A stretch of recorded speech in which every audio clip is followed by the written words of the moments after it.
Alors, le verset qui va nourrir notre méditation ce matin se trouve dans Proverbe 4, et c'est le verset 23. Donc, on va lire deux versets, l'un après l'autre. Donc, ce premier, qui est dans Proverbe 4, au verset 23, et ensuite, on va lire quelques mots de Jésus dans Matthieu 15. Vous verrez que ce sont deux versets qui se rejoignent. On va les lire les uns ou l'un après l'autre, et ensuite, ensemble, on va essayer de les commenter. Amen.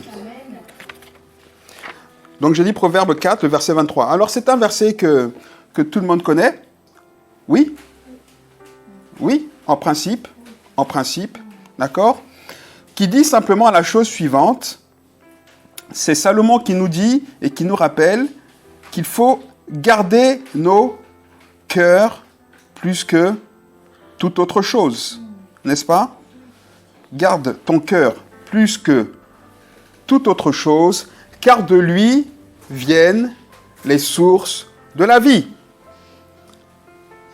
Je vais vous lire une autre version avant de basculer sur les mots de Jésus. Une version qui m'a interpellé. Alors ici, c'est quand même intéressant, important que je vous rappelle que les Bibles, il y a deux types de Bibles. Il y a les Bibles qui essaient de traduire le texte presque mot pour mot, d'accord? Et il y a les Bibles qui traduisent le texte, pas librement, mais avec déjà une forme d'interprétation.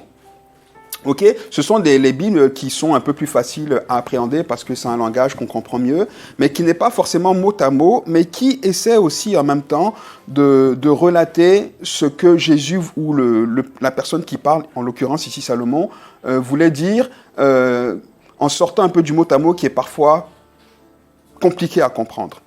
Vous avez compris ce que j'ai dit? Oui? C'est clair?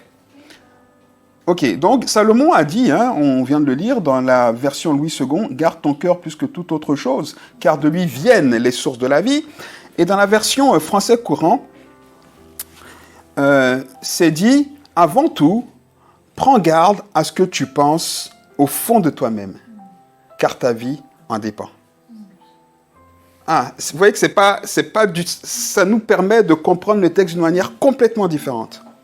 On est d'accord ? Donc, avant tout, prends garde à ce que tu penses au fond de toi-même, car ta vie en dépend. Ok? On va lire vite fait Matthieu 15. Ok? Donc ici, on va lire les versets.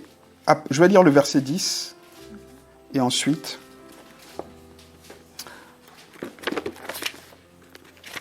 je vais lire le verset 17, si je ne dis pas de bêtises.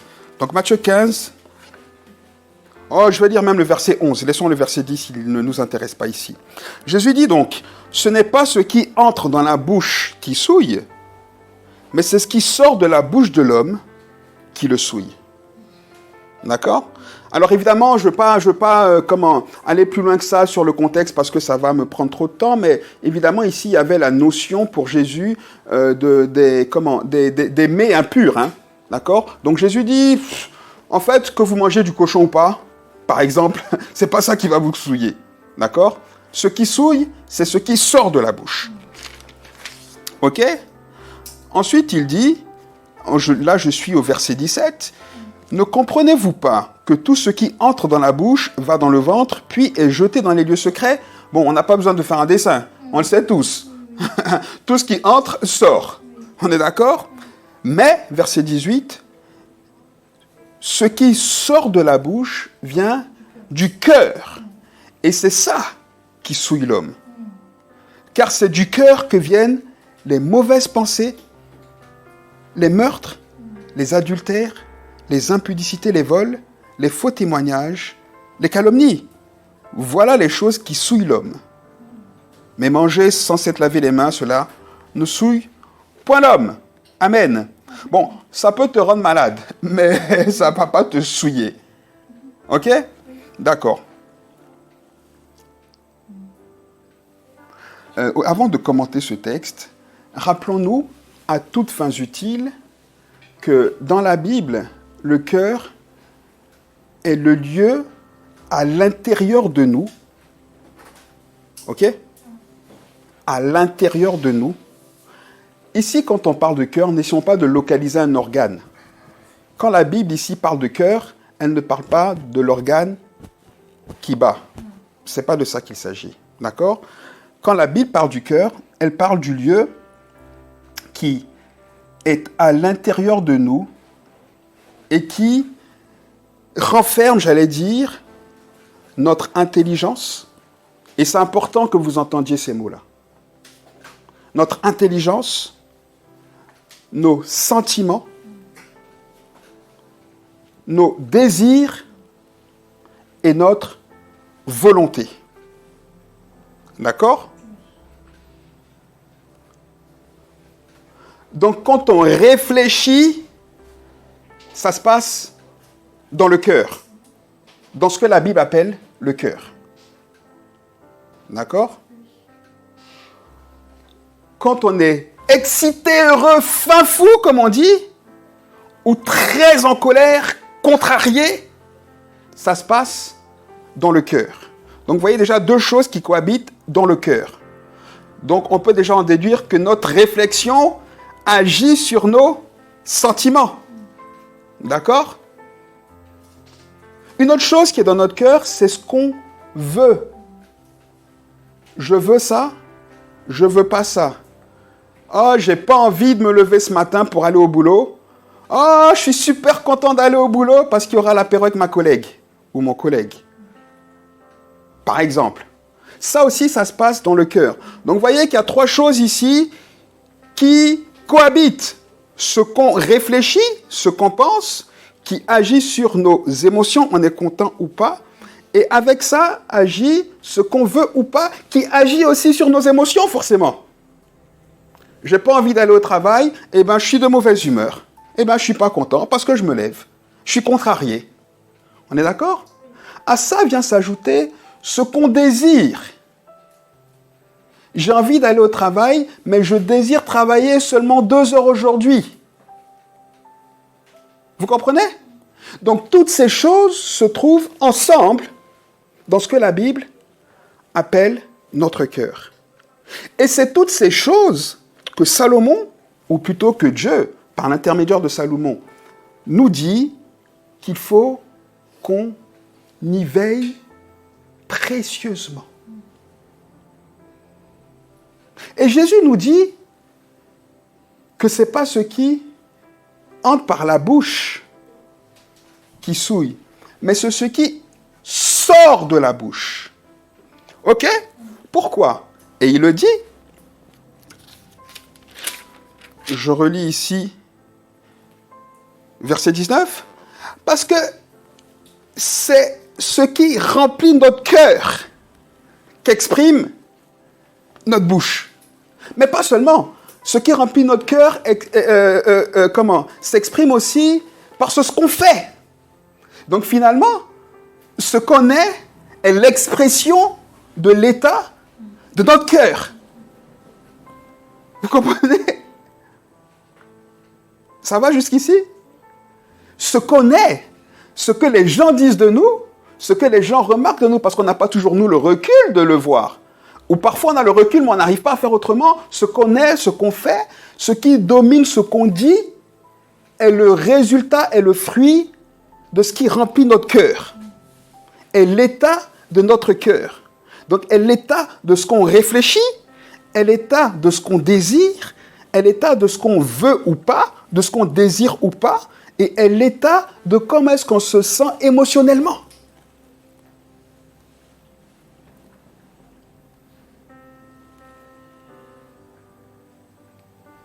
Ici, il faut que j'aille un peu plus vite.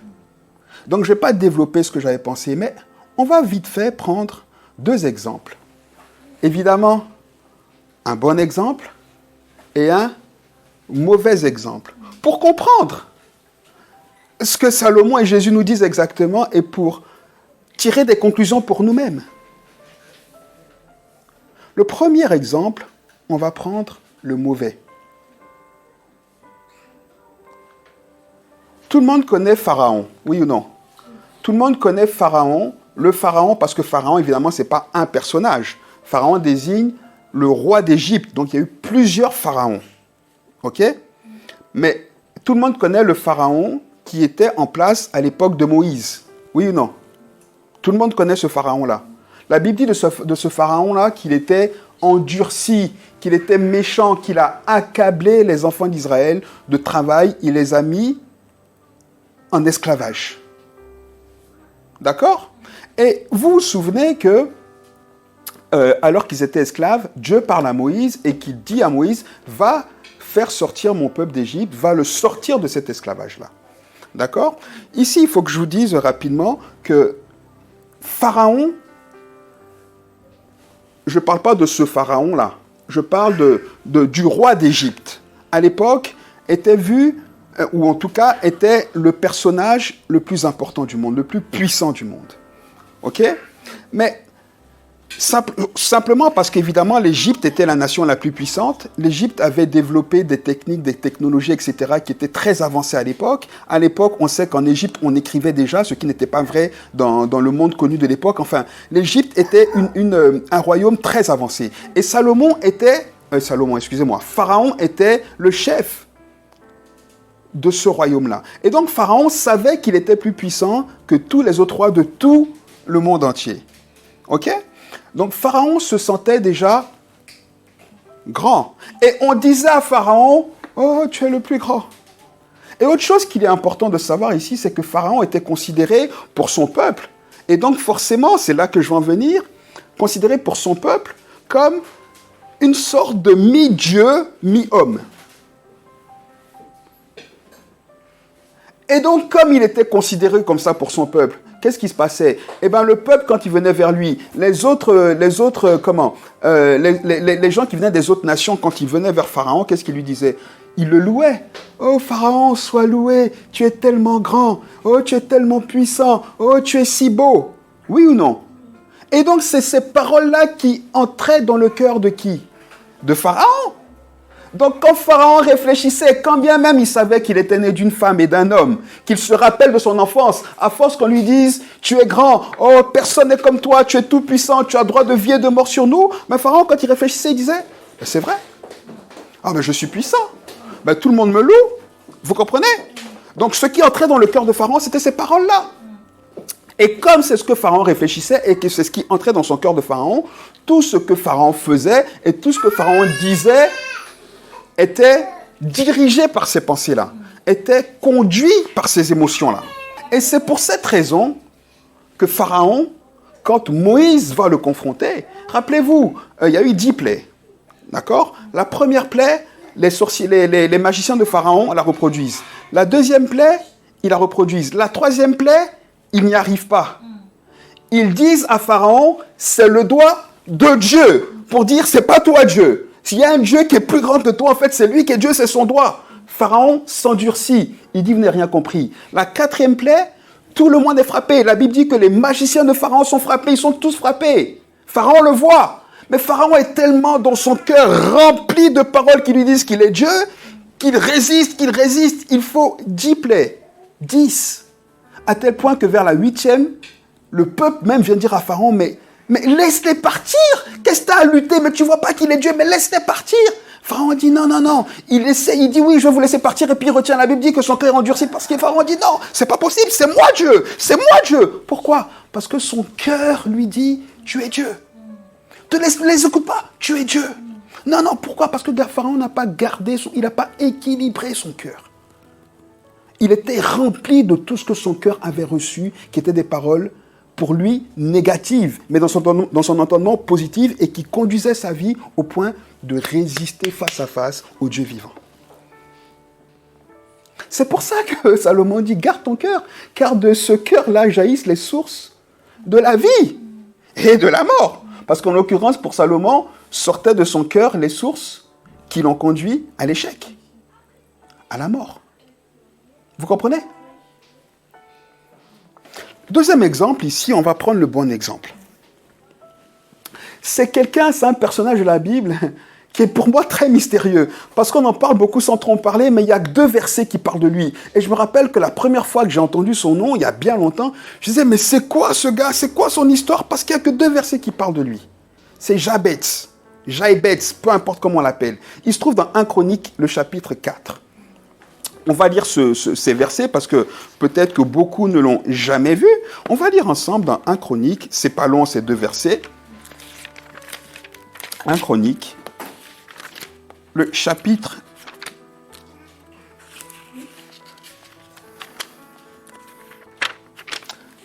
4, les versets 9 et 10.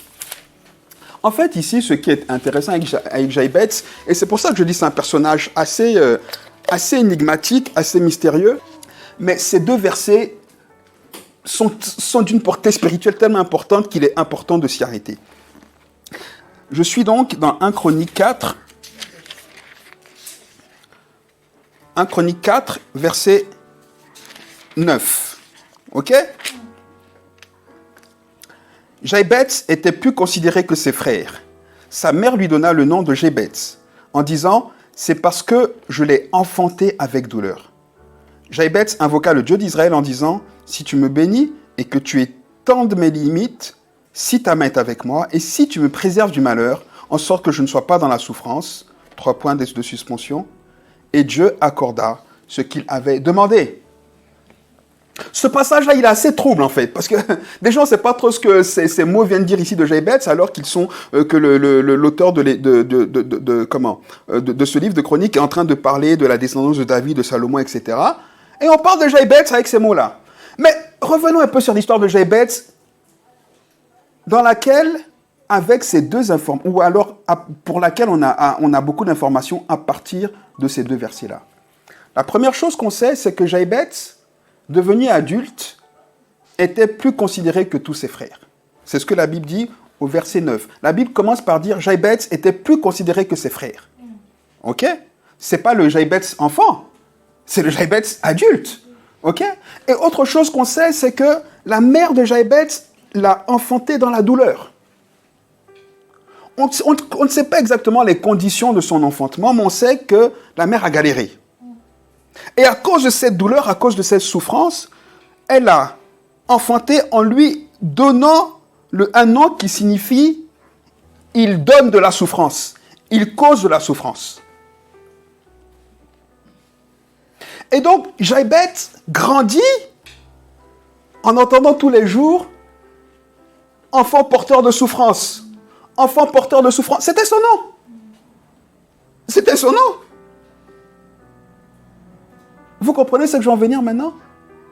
Tout ce qu'on nous dit qui entre dans notre cœur, depuis notre enfance. Oh, t'es un vaurien. Oh, tu n'y arriveras pas. Oh, t'es un nul. Mais forcément, ça entre dans notre cœur et ça se pose dans notre cœur. Et ça dirige notre manière de voir le monde, de nous voir et notre manière d'agir et de vivre dans ce monde. Mais si si Pharaon, qui était le mauvais exemple, s'est laissé conduire par ces choses-là, par ce qui avait rempli son cœur, Jabetz, ça n'a pas été le cas. Depuis tout petit, tout le monde appelait cet enfant-là porteur de malheur. Mais vous imaginez? Porteur de souffrance. Souffrance, porteur de souffrance. Souffrance, porteur de... Mais vous imaginez? Je ne sais pas si vous imaginez. C'est comme si on nous appelait petit démon, petit diable, petit diable. Même si tu ne penses pas que tu es un petit diable, à cause de ce que ton cœur te dit, ton cœur commence à te faire agir comme un petit diable. Mais Jabetz a dit non.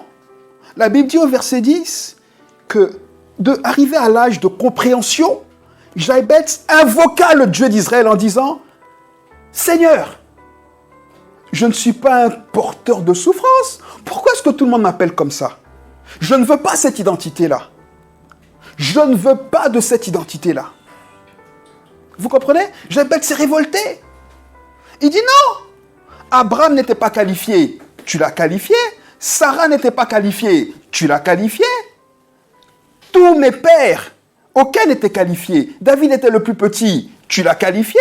Pourquoi est-ce que moi, j'accepterais de grandir, de vivre avec l'idée que mon cœur veut me dire, à cause de tout ce que tout le monde dit de moi, que je suis quelqu'un qui est source de douleur et donc de malheur, de souffrance. Donc ça veut dire que moi, tout ce que je vais faire, c'est mal et qu'autour de moi, tout le monde sera dans le malheur à cause de moi. Jabez a dit non. Il a gardé son cœur. Il a gardé son cœur. Il a dit non, non, non, non, non. Et il a prié.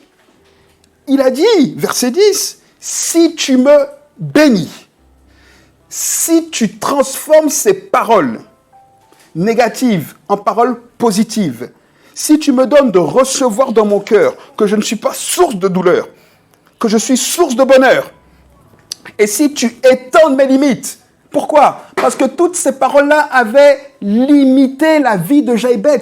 Tout le monde avait décidé que la vie de Jaïbet serait, dans ce sens-là, conduite par le malheur, par la souffrance. Jaïbet dit non, non, je veux sortir de ces limites. Si tu étends mes limites, si tu me permets de vivre une vie pleine de bonheur, pleine de joie, contraire à la souffrance qu'on m'avait promise, une vie qui produit du bonheur, qui produit de la joie, contrairement à ce qu'on avait dit de moi, que je serais cause de souffrance, cause de malheur, si tu me bénis et si tu étends mes limites, et si tu me préserves du malheur qu'on m'a prédit, pour lequel on m'a destiné, de sorte que je ne sois pas dans la souffrance, que je ne sois pas cause de souffrance. 3 points de suspension. Ici, on met les 3 points de suspension pour que chacun se mette à la place de Jaïbet et finisse cette prière. Pour que chacun se dise, mais peut-être que dans mon cœur, à cause de comment je vis, il y a des choses qui ont été posées. Maintenant, je veux les garder. Je veux équilibrer mon cœur. Je veux restaurer mon identité, restaurer mes émotions, restaurer ma manière de penser. Comment? En criant à Dieu. C'est pour ça que Salomon dit, au verset 20 et 22, on ne va pas le lire, mais dans le proverbe 4, il dit, « Mon fils, retiens mes paroles et garde-les précieusement au fond de ton cœur. » C'est ce qu'il dit. Ah, laissez-moi le lire quand même, il faut que je le lise. Et puis je vais finir avec ça. Je suis donc ici dans le proverbe 4, qu'on a lu tout à l'heure. On a lu le verset 23, mais quelques versets avant, à partir du verset 20. Salomon dit, « Mon fils, sois attentif à mes paroles. » En fait, il est en train de parler ici de la part de Dieu. Sois attentif à mes paroles, prête l'oreille à mes discours. Ça veut déjà dire, ne sois pas attentif aux paroles des autres. Ce qui doit compter pour toi, c'est ce que moi, Dieu, je dis. C'est pour ça qu'il dit, sois attentif. Mais nous, on est attentif à quoi? On est attentif à ce qu'on se compare en regardant les réseaux sociaux, à ce qu'on se compare à ce que les autres font, à ce que les autres disent. Ah, mais lui, il a ça, lui, là, elle a ça, lui n'a pas ci, moi, j'ai pas ça. On est attentif à toutes ces informations qui sont des informations négatives. Négatives. Mais si on veut toujours regarder à l'autre, on ne sera jamais heureux. Alors qu'en vérité, l'autre là, lui-même, il n'est pas heureux. Il n'est pas heureux. Il n'est pas heureux. Je pourrais vous donner des exemples d'amis comme ça où je suis allé les voir, où je me dis, waouh, mais regarde la maison qu'il a, waouh, oh, regarde les voitures, oulala, mais le gars là, il n'est pas heureux. Il n'est pas heureux. Nous, c'est ça, on remplit notre cœur de ça. Salomon dit non, ne sois pas attentif à ça, sois attentif à mes paroles, à mon discours. C'est ça que tu dois garder. Il dit verset 21, garde mes discours. Il dit déjà verset 20, sois attentif à mes paroles, prête l'oreille à mes discours, qu'ils ne s'éloignent pas de tes yeux, parce que le seul moyen de les garder dans notre cœur, c'est de les garder près des yeux, parce que tous les jours, on a de quoi se remettre en question et nourrir les mauvaises pensées de notre cœur. Tous les jours, on est connecté à ça. Donc, pour équilibrer ça, il faut revenir tous les jours à ce que Dieu dit de nous. C'est ça. Si on ne le fait pas, qu'est-ce qui domine sur notre cœur? Ben, c'est ce qu'on voit à l'extérieur, c'est ce qu'on entend tous les jours, c'est ce qu'on voit. C'est ça. Les portes d'accès au cœur, c'est ça. Ce qu'on voit, ce qu'on entend, etc., etc. Donc, si on veut que ça vienne, si on veut que quelque chose vienne rééquilibrer ça, il faut se connecter à cette chose. Il n'y a pas de secret, en fait. Je sais pas, nous les chrétiens, ce qu'on cherche, mais il n'y a pas d'autre secret que de rester connecté à la source de vie jour après jour au travers de la méditation. Il n'y a pas d'autre secret. Si on ne médite pas la parole de Dieu, on ne peut pas y arriver. En fait, ça ne sert à rien. C'est ce qu'il dit. Garde-les. Qu'ils ne s'éloignent pas de tes yeux. Garde-les dans le fond de ton cœur. Ça veut dire que quand on est connecté à la parole de Dieu jour après jour, et que quand autour de nous, tout le monde dit « Ouais, mais tu vois, tu n'as pas réussi ta vie, regarde l'autre, il a ci, regarde l'autre, elle a ça, et puis regarde comme il a réussi, et puis toi, compare-toi, tu vois, vous étiez pareil, vous avez le même âge, vous venez du même endroit, regarde où il en est, et toi, tu n'as pas ça, et toi, tu n'as pas ci, etc., etc., et toi, rien ne te réussit. » Quand on entend toutes ces choses, qu'est-ce qu'on doit faire? Comme Jaïbetz, on doit revenir dans la parole de Dieu pour dire « Seigneur, ok, peut-être qu'aujourd'hui, c'est ce qu'on dit de moi. Mais toi, ce n'est pas ce que tu me dis. La parole dit que toi, tu étais mort pendant 3 jours. Tout le monde disait, comme Lazare, il sent déjà, tu es sorti. Donc, quelle que soit ma situation, quel que soit l'état de ma situation, tu peux m'en sortir. C'est comme ça qu'on rééquilibre notre cœur. Et c'est comme ça qu'on remet dans notre cœur des idées, des pensées, des émotions, des désirs, une volonté contraire à celle qui était déjà dans notre cœur et qui dirigeait notre vie. Amen ou pas? Amen.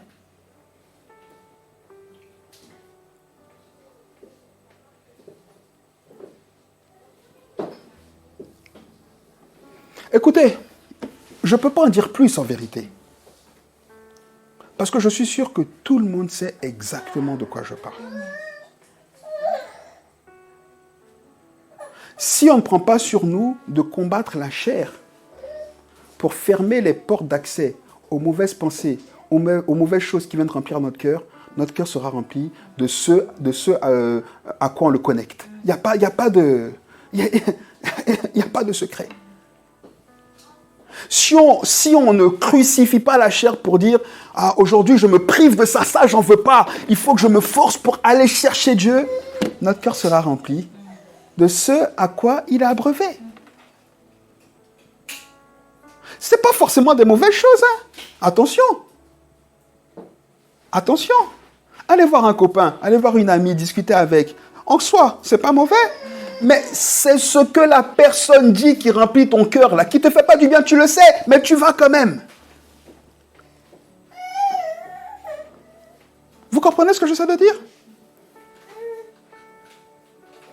Quand tu sais que ça ne va pas te faire du bien et que ça remplit ton cœur de mauvaises pensées, comme dit Jésus, de pensées de meurtre, de pensées d'envie, etc., eh bien, qu'est-ce que tu fais? Tu fermes la porte d'accès. C'est pas compliqué. C'est pas compliqué.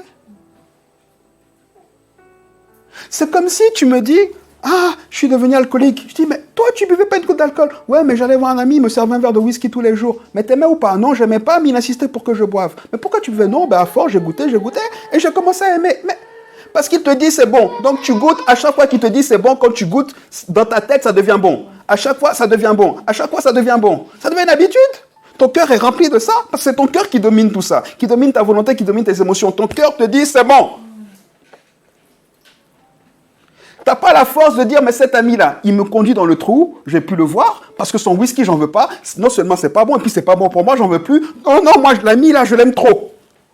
Vous comprenez ce que j'essaie de dire? Bon, ici, je parle d'un ami, mais ce n'est pas forcément un ami, ça peut être n'importe quoi. Une habitude, enfin, la télé, les réseaux sociaux, enfin, peu importe. Écoutez la radio. Moi, il y a des émissions à la radio, je n'écoute plus.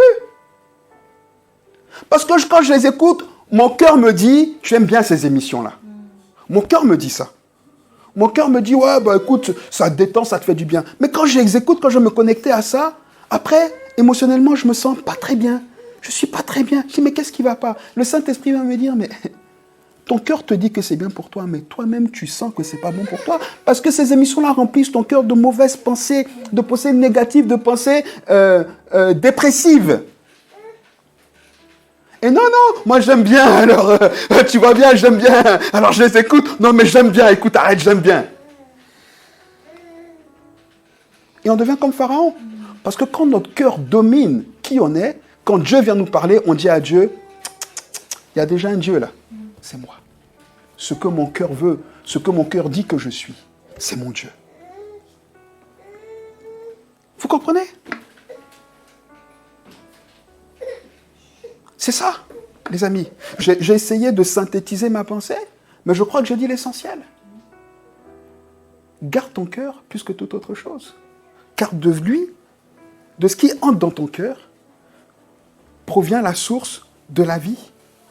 Ou, dit Jésus, de la mort.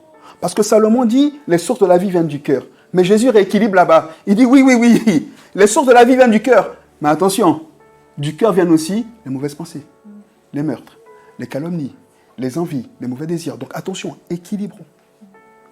Amen ou pas? Quelqu'un entend ce que je dis ce matin ou pas?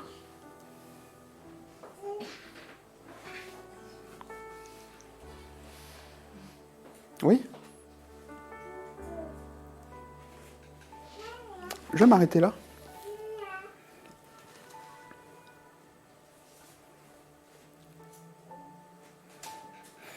Je vais prier.